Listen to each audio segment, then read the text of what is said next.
Olá, vamos terminar o capítulo de ontem, capítulo intitulado Sansara. Vamos ver? Vou retomar um trechinho, tá?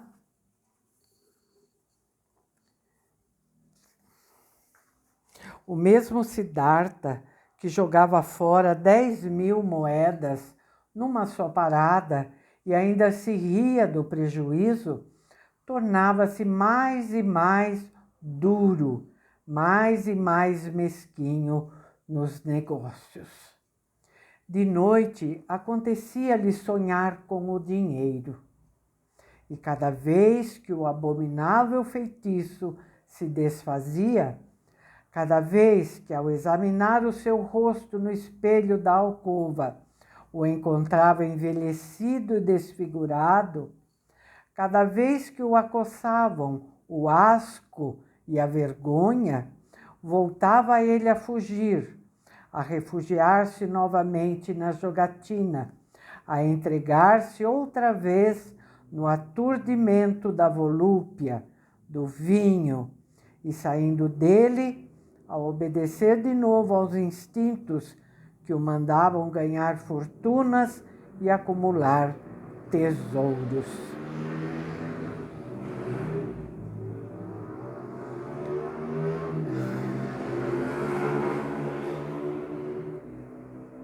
Parece que eles esperam eu começar a ler para começar a passar, não é? É incrível isso! Meu Deus do céu! Na insensatez desse círculo vicioso, afadigava-se, desgastava-se, estragava a sua saúde. Certa noite, um sonho serviu-lhe de admoestação. Acabava de passar a tarde em companhia de Kamala, no lindo Parque da Mulher. Haviam conversado, sentados ao pé de uma árvore, e Kamala proferira algumas frases pensativas. Atrás das suas palavras escondiam-se a mágoa e a lassidão. Pedira a Siddhartha que lhe falasse de Gotama. Não se cansara de ouvir o que o companheiro lhe contava a seu respeito, descrevendo a pureza do olhar do Buda, a calma e a beleza de sua boca, a bondade do seu sorriso, o sossego do seu andar.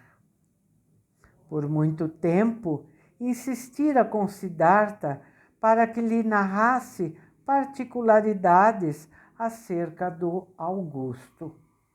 Com um suspiro, dissera Kamala: um belo dia, talvez daqui a pouco, também eu aderirei a esse Buda. Darei o meu parque de presente a ele e tomarei refúgio na doutrina de Gotama. Em seguida, porém, provocara o desejo de Siddhartha, atraíra-o a si no jogo amoroso, com fervor e ao mesmo tempo com aflição, mesclando mordidas e lágrimas, como se quisesse tirar dos prazeres fúteis, efêmeros, a última gota de doçura. Jamais Siddhartha percebera com tamanha clareza a afinidade que existe entre a volúpia e a morte. Depois, quedara-se ao lado de Kamala e, sob os olhos da amada, nas comissuras da sua boca, deparara-se-lhe, nítida como nunca antes, aquela escritura fatídica, de pequenas linhas, de rugas ligeiras, uma escritura a evocar a ideia de outono e de velhice. E, de fato, o próprio Siddhartha apenas entrado na casa dos 40, também já notara alguns fios brancos em meio à cabeleira negra. O formoso rosto de Kamala revelava cansaço, aquela fadiga que acomete a quem tenha dado uma longa caminhada, sem destino promissor. Revelava cansaço, o começo do declínio, a angústia secreta, ainda não professada, talvez nem sequer consciente, o medo da velhice, o medo do outono, o medo da morte inevitável. Entre suspiros, Siddhartha despedira-se da amiga, com a alma cheia de desgosto e de ocultos temores. Mas, a seguir, passara a noite em casa, tomando vinho e contemplando bailarinas. Perante os comensais, fingira aquela superioridade que já cessara de existir. Bebera muito. Bastante tarde, depois da meia-noite, recolhera-se a seu leito, exausto e todavia excitado, a ponto de chorar e de se desesperar. Por longas horas, procurara em vão conciliar o sono, com o coração a transbordar de mágoas que lhe pareciam insuportáveis, de náuseas que o transiam como o gosto fastidioso, repugnante do vinho, como a música insossa, adocicada, como o sorriso demasiado meigo das dançarinas, como a fragrância excessivamente forte dos seus seios e penteados. Mas, muito mais do que todo o resto, causavam-lhe asco a sua própria pessoa.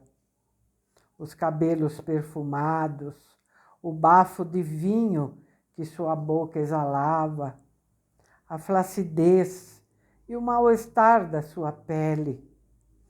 Assim como um homem empanturrado de comida e bebida prefere os espasmos do vômito aliviador, assim desejava Siddhartha, nessa noite de insônia, lançar para fora de si, num imenso jato de enjoo, aqueles prazeres, aqueles hábitos, aquela vida absurda e livrar-se de si mesmo. Não conseguira adormecer senão de madrugada, quando na rua, em frente da sua casa na cidade, já começavam as primeiras atividades. Foi nesse instante que teve um sonho. Numa gaiola de ouro, Kamala guardava um passarinho canoro, muito raro. A visão do bichinho apareceu diante de Siddhartha. O pássaro, que normalmente cantava nas primeiras horas do dia, parecia mudo. Como esse fato lhe chamasse a atenção, ele aproximou-se da gaiola e viu que o passarinho jazia no chão, morto, enrijecido. Retirou-o. Por um momento, segurou-o na mão e, em seguida, atirou-o na calçada da rua. Mas logo se assustou terrivelmente. O coração doía-lhe, como se ele houvesse jogado fora não só o cadáver da ave, como também tudo quanto fosse bom e tivesse valor. Despertou bruscamente. Sentia-se invadido de profunda tristeza. Atormentava-o a impressão de ter levado uma existência vil, miserável, insensata. O que lhe sobrava não tinha nem vida, nem encanto. não valia a pena guardá-lo. Via-se isolado, desprovido de tudo, qual náufrago atirado a uma praia erma. Cismando sombriamente, encaminhou-se a um dos jardins que lhe pertenciam. Fechou a porta à chave. Sentou-se à sombra de uma mangueira. Era-lhe como se a morte tivesse tomado conta do seu coração. Com pavor na alma, sentado, imóvel, percebia que algo morria nele, definhando, acercando-se do fim. Aos poucos, conseguia concentrar os seus pensamentos. Espiritualmente, tornou a percorrer todo o caminho da sua existência, desde os primeiros dias de que se lembrava. Já se sentira, por acaso, realmente feliz? Invadira-o algumas vezes a sensação da verdadeira delícia? Ah, sim, isso se dera diversas vezes. Na sua meninice, saboreara tal dita, sempre que os brahmanes lhe tributavam elogios, ou quando ele, garoto mais precoce do que os seus coetâneos, se distinguia na recitação dos poemas sagrados, nos debates travados com os eruditos e no serviço dos sacrifícios. Nessas ocasiões, tivera certeza, no fundo da sua alma, de que à sua frente estendia-se o caminho da sua vocação, e os deuses aguardavam a sua chegada. E mais tarde, na adolescência, quando a meta cada vez mais fugaz, cada vez mais elevada, de todas as suas meditações, o afastara do grupo de seus competidores e o colocara numa categoria superior. Naqueles dias em que se atormentava no empenho de descobrir o significado do Brahma, quando cada conhecimento obtido apenas provocava nele nova sede, sentira, por sedento, por dolorido que andasse, sempre esse mesmo impulso. Avante, avante, tu és eleito. Essa voz íntima, ele ouvira no momento em que abandonara o lar paterno e escolhera a vida de Samana. E novamente, ao separar-se dos Samanas, a fim de dirigir-se ao homem sublime. E ainda quando dele se apartara para tomar rumos incertos. Quanto tempo não decorrera sem que a voz secreta ressoasse em seu íntimo, sem que ele galgasse altura alguma. Como se tornara plano e desinteressante o caminho que trilhava. Fazia muitos anos, sem perseguir nenhum objetivo grandioso, sem sede nem exaltação. Saturado e, todavia, insaciável. Durante todos esses anos, inconscientemente, se esforçara, ansiara por ser uma criatura igual às demais, igual àqueles tolos, e apesar disso, levar uma vida muito mais triste, muito mais pobre do que eles, que tinham propósitos e preocupações diferentes. Todo aquele mundo dos Kamasvamis afigurava-se-lhe como um mero brinquedo, num bailado que se contempla, uma comédia. Somente Kamala lhe fora cara, só ela possuía valor. Mas isso também não mudara. Tinha ele ainda necessidade dela? Ou ela dele? Não se dedicavam ambos a um jogo sem fim? Era esse um desígnio para o qual se precisasse viver? Não, nunca. Esse jogo chamava-se Sansara.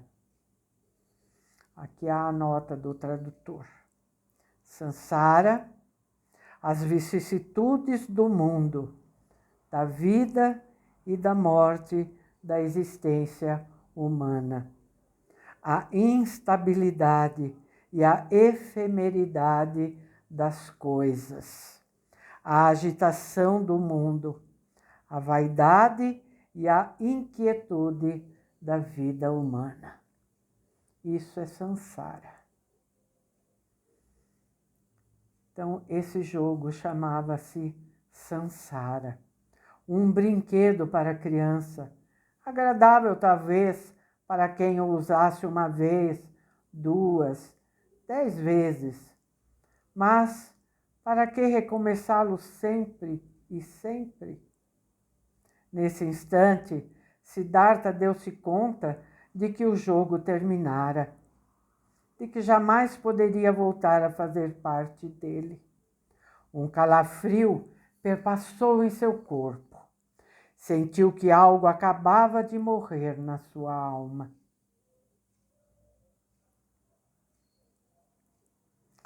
Durante todo esse dia permaneceu sentado ao pé da mangueira, recordando-se do pai, recordando-se de Govinda, de Gotama. Fora realmente necessário que ele os abandonasse a todos para converter-se num Kamasvami. Ainda se mantinha sentado quando caiu a noite. Enquanto levantava os olhos e deparava com as estrelas, pensou: aqui estou, ao pé da minha mangueira, no meu jardim. E esboçou um leve sorriso ao ponderar se era necessário, importante e certo, e não apenas um brinquedo tolo, possuir uma mangueira e um jardim. Resolutamente pôs fim àquele estado de coisas. Também aquilo cessara de viver no seu coração. Ergueu-se do chão, despediu-se da árvore, despediu-se do parque. Já que nesse dia se abstivera de todos os alimentos, sentia-se acossado por uma fome violenta. Vieram-lhe à memória a casa na cidade, a alcova, o leito, a mesa posta. Com um sorriso fatigado, sacudiu-se para desembaraçar-se de tudo aquilo. Nessa mesma noite, Siddhartha abandonou o seu jardim. Saiu da cidade e nunca mais voltou. Kamasvami, que acreditava que o sócio tivesse sido raptado por salteadores, mandou fazer prolongadas investigações.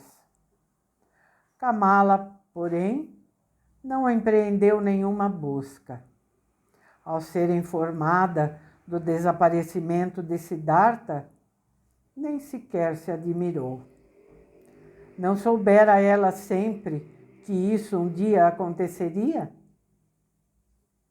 Não era ele um samana, um homem sem raízes, um peregrino? E fora na última tarde que passaram juntos, que a dor que lhe causava a perda regozijava-se por tê-lo apertado ao peito. Com tanto ardor, naquela hora derradeira, para que Siddhartha mais uma vez a possuísse e penetrasse inteiramente. Quando lhe comunicaram que ele sumira, acercou-se da janela, onde mantinha preso numa gaiola de ouro um pássaro raro.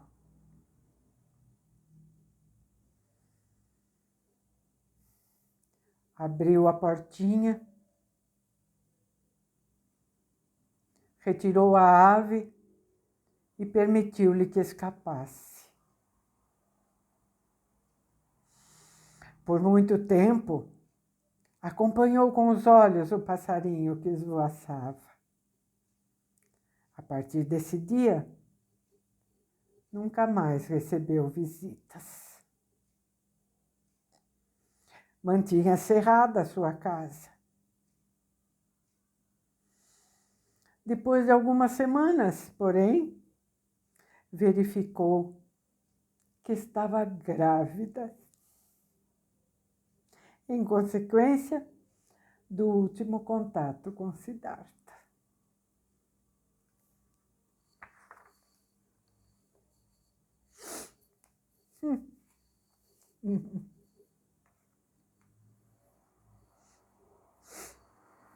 Bom, vocês que estão aqui há bastante tempo sabem, né?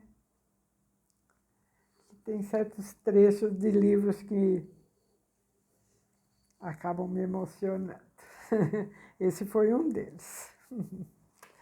Mas tá bom. Nós lemos então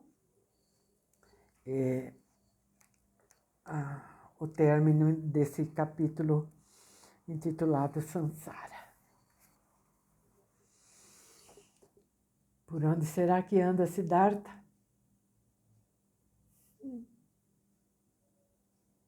Bom, amanhã, quem sabe a gente fica sabendo, não é? Então, até amanhã, minha gente. Muito obrigada, viu? Pela companhia de vocês. Tchauzinho.